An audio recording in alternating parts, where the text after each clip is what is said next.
All members are meet here.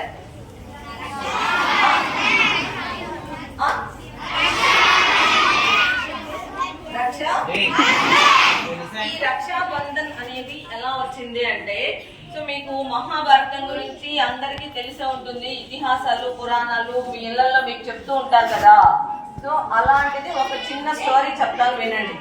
So మహాభారతంలో శ్రీకృష్ణుడు ఒకసారి మామిడి పండ్లు కోసుకుని తింటూ ఉంటాడు. ఒక ప్లేట్ లో పెట్టుకొని మామిడి పండ్లు కోసుకుని తింటూ ఉంటే, అంటే ఆయన చుట్టూ ఆయన భార్యలు అందరూ కూడా సేవకులు అందరూ కూర్చొని మామిడి పండు ఆయన కట్ చేసి తింటూ ఉంటాడు అనమాట.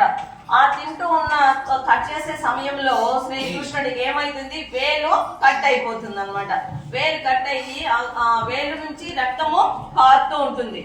సో ఆ కారుతున్నటువంటి రక్తాన్ని చుట్టూ ఉన్నటువంటి భార్యలు చూస్తుంటారు, ఆయన చుట్టూ ఉన్నటువంటి సేవకులు అందరూ కూడా చూస్తుంటారు. ఎవరు కూడా వెళ్ళి ఆ చేతికి కట్టు కట్టాలి అనే ఉద్దేశం అయితే ఎవరికి ఉండదు. సో అంతలోపల ఆ ఇంట్లో వంట చేస్తున్నటువంటి ద్రౌపది ఎవరో, ద్రౌపది ఎవరుమా? శ్రీకృష్ణుడు స్వయంగా చెల్లెల్లాగా భావించేటటువంటి ఆమె వచ్చి శ్రీకృష్ణుడు చూస్తే ఆ వేలికి రక్తం కారుతుంటుంది. ఆమె ఏం చేస్తుంది, తొందరగా వచ్చి అక్కడికి తన చీర పొంగును ఒక కట్ చేసేసి వెంటనే ఏం చేస్తుంది, శ్రీకృష్ణుడికి కట్టు కడుతుంది. ఆ కారేటటువంటి రక్తాన్ని ఆమె కారకుండా చేస్తుంది అనమాట. అంటే అక్కడ తన భార్యలున్నా తన చుట్టూ సేవకులున్నా కూడా తనను పట్టించుకోలేదు. కానీ తన చెల్లెలైనటువంటి ఎవరో ద్రౌపదీదేవి ఏం చేస్తుంది, ఆయనకు కట్టు కట్టింది అనమాట.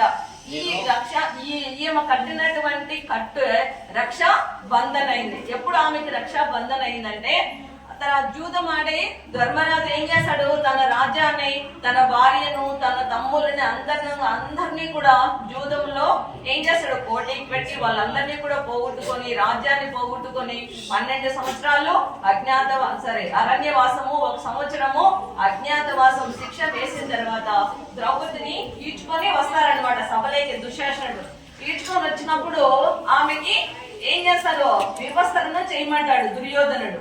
ఆ సభలో వివస్త్రణ చేసేటప్పుడు ఆమెకి ఏమి కోల్పోదు, ఇంకెవరిని కోరుకోవాలి అని ఆమె ఏం చేస్తుందంటే, అప్పుడు తన ప్రాణం ఇంకా పోయినట్లే అనేసి శ్రీకృష్ణుడిని కోరుకుంటుంది. ఏమని, సో దేవా నువ్వు తప్ప నన్ను రక్షించే వాళ్ళు ఎవరు లేదా అన్నయ్య కృష్ణ అని ఎప్పుడైతే ఆమె చేతులు ఎత్తి ప్రార్థన చేస్తుందో అప్పుడు ఏం చేస్తాడు శ్రీకృష్ణుడు తన చక్రంలో నుంచి ఆ చీర ఎలా వస్తుంది? ఒకప్పుడు ద్రౌపది తనకు మామిడి పండ్లు కోసినప్పుడు రక్తం పోకుండా తనను రక్షగా కట్టిందనమాట. ఆ కట్టె ఇప్పుడు ఆమెకి ఏమైంది? రక్షా బంధమయ్యి తన మాన ప్రాణాలను కూడా కాపాడిందనమాట. ఇప్పుడు దానికి గుర్తుగా మనం చేసుకున్నటువంటి పండుగ ఇది రక్షా బంధన్. ఒక అన్న అనేవాడు ఉంటే ఏమని, ఒక అన్న గాని ఒక తమ్ముడు గాని ఉంటే ఆడవారికి ఎంతటి సహాయాన్నైనా చెయ్యగలడు అనే దాని